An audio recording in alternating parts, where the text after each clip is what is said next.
This is part 2. First, let me show you this. Ow, motherfuckers. I ain't playing no games. August. Next show I'm going to. And I also forgot to tell you about the segment with El Generico, Mr. Wrestling, and the Briscoes. Good segment. Lots of brawling. And close to... After they finish fighting with the Briscoes, you see Mr. Wrestling and El Generico taking out the staff. And then El Generico front flipping from the bottom turnbuckle and from the top turnbuckle into a whole group of people. Shimmer's match. This match proved once again that women aren't just sex objects in wrestling, that there are a lot of women that can wrestle. These two went out there and put on a very decent match, as always. Well, from what I've seen.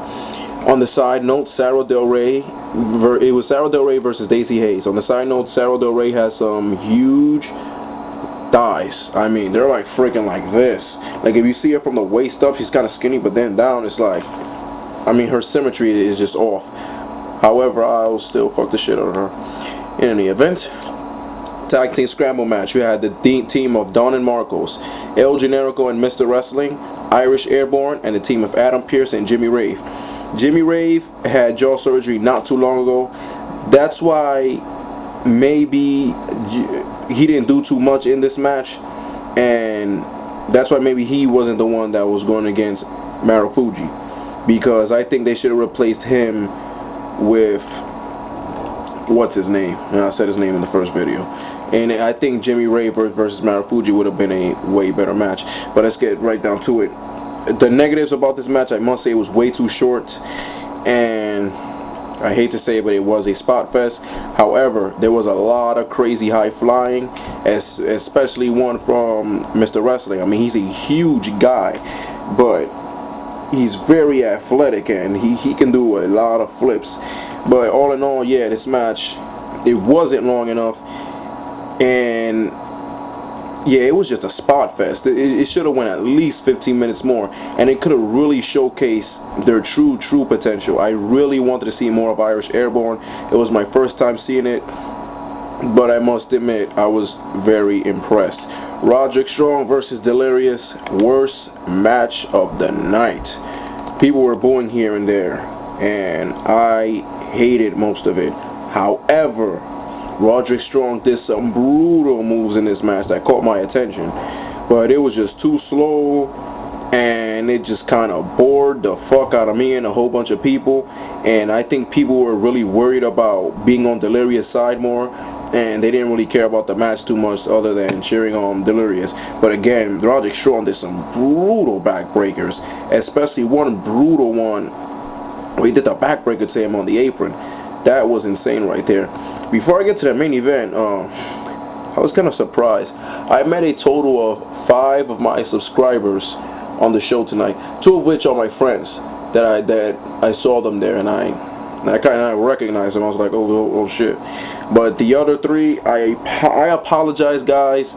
Well, I don't know what your names are, but I really did wanted to talk to you, but I was hungry as hell and I had to get something to eat, and that's why I was in such a big rush. So if I couldn't stop to talk to you 3, yeah, it was a group of 3 guys, and one of them recognized me, and then the other 2 were other subscribers. I was only able to talk to them for like maybe 2 minutes.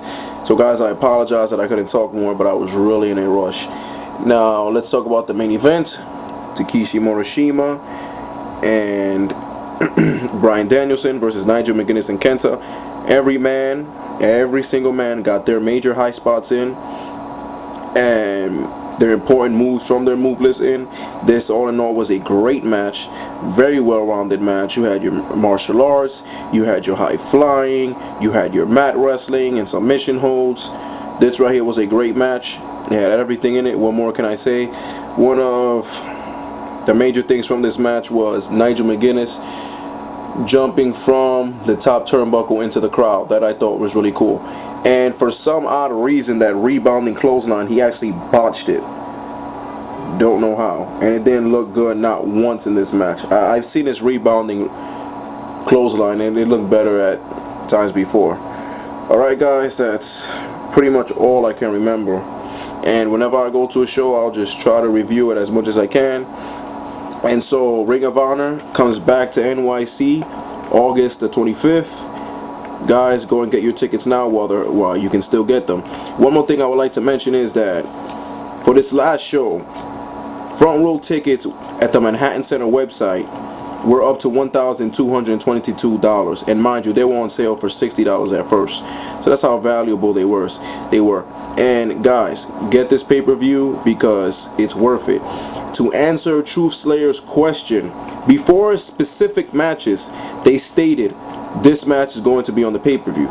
So you're going to see the Briscoes on the pay-per-view, and you're going to see Delirious versus Strong on the pay-per-view, and the main event is going to be on the pay-per-view. Any other matches, if it's going to be on the pay-per-view besides the opener, I don't know. But all I can tell you is I really hope they don't put Delirious and Strong on the pay-per-view because that match sucked. I love Ring of Honor, bro. Let's be serious. I'm not Bill and Doug. Okay, I'm not going to tell you every match was good. And either way, in any pay-per-view you go to, you're not going to like every single match. Yeah, that match, I didn't like it. Okay, it didn't suck, but it was just kind of boring at times. Alright guys, check you later.